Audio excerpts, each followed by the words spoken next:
مرحب أحبتنا. اليوم أنا في قسم الزيوت وأدوات الاحتياطية للسيارات في الويلمارت هذا حاليا، وجايبينكم شغلة مهمة جدا لأصحاب السيارات واللي يروحون يشترون سيارات من أي مكان كان. من أي مكان كان تشتري سيارة لازم تسوي هاي الشغلة اللي راح أنبهك عليها، وإن شاء الله تكون في ميزان حسناتنا. وما طالبين منكم غير الدعاء. خير الناس من نفع الناس. ضلوا ويانا خلي نشوفكم المعلومة الجديدة اللي جايبين لكم إياها، وموجودة بالويلمارت، موجودة بالأوتوزون، موجودة بالأورالي. هاي الشغلة فتنبهوا لها أحبتنا. شكرا جزيلا. هاي الشغلة اللي جاي أنبهكم عليها وأعلمكم عليها. طبعا قبل لا نبدي بيها أحب أعطيكم هاي النصيحة. تقدرون تشترون من هذني من سيارتك مثلا تصفر، أو قبل لا تصفر بشوية تاخذ من هذا فد واحد وتحطه قبل البنزين، وبعدين تفول بنزين، لأن هذا ينظف لك احنا نسميه الكابريتر، هم كاتبين انجكتر، يسوي لك تنظيفات اذا اكو كربون او ترسبات او شيء بالسياره بالاجزاء. هذا انتهينا منه. راح نجيبكم على الصدمه هنا. هذا الموجود. تشوفون هذا العلبه، هذه العلبه شوفوها زين، تنبهوا لها، تنوعوا لها زين. هذه الزيوت مثل هذني او هذا اذا انت سيارتك ما عندك فلوس مثلا وتصلحها، وشفت انه صار صوت بالمحرك، صار بيه تبخير وصار بيه صوت، وما عندك فلوس تصلحها، وتريد شوي هنا شلون تقول توقف على رجليك وتصلحها يعني خلينا نقول فترة وتصلحها، تروح تشتري من هذا. إذا كانت سيارتك الخاصة وتريد تصلحها، مو تغش بيها الناس، تصلحها تمشيك لحد ما تصلحها، مو تغش بيها الناس. هذا تحط لها من هذا علبة من تبدل زيت السيارة، تحط ويا تبديل زيت السيارة. هاي العلبة هاي راح تقلل لك من صوت المحرك، لأن يسمونه مرمم. هذا هم كاتبين عليه مرمم للمحرك.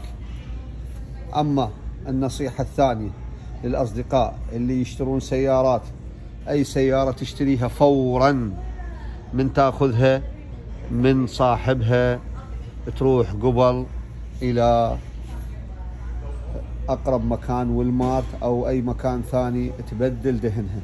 إذا ما تعرفه للشخص تبدل دهنها، لأن احتمال، الله أعلم، وما أريد نظلم الناس، خاف مخلي لك من هذا معلمينه، وبعدين تاخذها وعود تظل تمشي بيها لحد ما تجي فترة تبديل دهنها. من تبدل دهنها يروح الدهن اللي موجود ويا هذا السائل، يطلع عليك صوت المحرك. شفتوا هذا؟ فأول ما تشتري السيارة تاخذها قبل على تبديل الدهن، تبدل دهنها حتى يبين عندك انه مخلين المحركها من هذا النوع، لو ما مخلين، حتى تكون انت بالسليم. وانا شفت صراحة هنا للأمانة، دخلت على معارض هواي هنا بسان أنطونيو، مخلين السيارات بدهنهن الأسود، ما مسوي لهن كل شيء، ما مبدلين دهنهن. أكثر المعارض اللي فتت بيها هنا، أكثر السيارات ما مبدلين دهنها. فهذا الشيء اللي عجبني، يقول لك أنت روح بدل دهنها، معناها إنه ما مخلينها من هذا. فالمهم يعني بغض النظر عن الناس وبغض النظر عن أي أحد، تجنب هذا الموضوع، تجنب هذه الشغلات للشخص اللي مثلا هي سيارته الخاصة اموره شويه مو هالقد على تصليحها، ويحس انه محرك سيارته بدا يبخر وبدا كذا، يخلي من هذا لحد ما الله سبحانه وتعالى ييسر له ويصلح سيارته. اما يغش بيها الناس لا، ما ننصح بهذا الشيء ابدا نهائيا. وبالاضافه انه انت اذا تشتري سياره تروح تبدل دهنها فورا حتى تعرف محرك سيارتك جيد او مو جيد. وان شاء الله نكون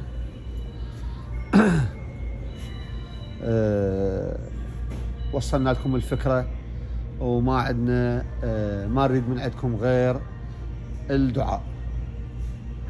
عندنا موضوع آخر نحب نقول لكم به همين، ما طولنا احنا هنا بهذا المكان.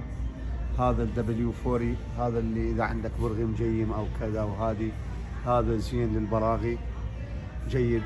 هذا لتنظيف المحرك من الخارج، هذا مجرد أحسن ما تقعد وصله يعني تقوم هذا لا، هذا بس ترشه فوق على هاي مالت المحرك كلها، راح ينظفها تنظيف جيد. هاي العصارة ممتازة، هذه العصارة ممتازة. طبعا الخبط تقدرون تستخدموها أيضا مثل ما قلنا لكم، هذا لتنظيف الكابريترات وتنظيف المحركات إذا بيها كربون ما كربون، تخلي ويا البنزين على مود يمشي لك الشغل. ومرات يعني هذا اكو نوبات، اكو واحد سيارته بيها ريحه تقوم تطلع عليه غاز من الصالنصه، هذا ايضا يفيده اذا يخلي من عنده، اذا كانت السياره بعدها بدايتها وما مستفحل موضوع الصالنصه مالت الاكزوز، ممكن يخلي من عندهن ايضا تفيده. هذا مال غاز السيارات.